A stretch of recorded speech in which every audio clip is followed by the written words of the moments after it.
দেখ তোর বোন আর চাকরি করে গ্রামে মাথা উঁচু করে ঘুরছে আর তুই শুধু বাবার ভাত বসে গিলছিস।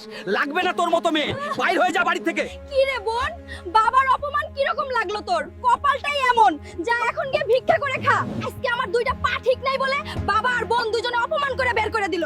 মনে রাখ বুলবুলি, এই অপমানের বদলা নিবেই, ওয়াদা রইলো। ইঞ্জিনিয়ার ম্যাম, আমাকে একটা কাজ দিতে পারবেন? আমার খুব একটা দরকার। এই হুইল চেয়ারে বসে কাজ করবেন, ভেবে শুনে বলছেন তো? জি ম্যাম। বুলবুলি তাড়াতাড়ি বাড়ি চলে যাও, তোমার বাবা হাসপাতালে ভর্তি।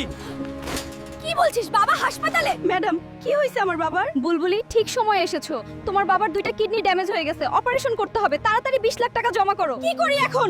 20 লাখ টাকা জোগাড় করব কি করে? কাজ শুরু করলাম মাত্র 2 দিন হলো। আল্লাহ, আমি কি করব? এক কাজ করি, সটবোন সালমার কাছে গিয়ে বলি, সালমা বোন, বাবা খুব অসুস্থ, অপারেশন করতে হবে। ডাক্তার বলেছে 20 লাখ টাকা জমা করতে। তুই তো চাকরি করিস, একটু সাহায্য কর বোন। আমি কোনো টাকা দিতে পারবো না, এমনিতেই ব্যবসা খুব একটা ভালো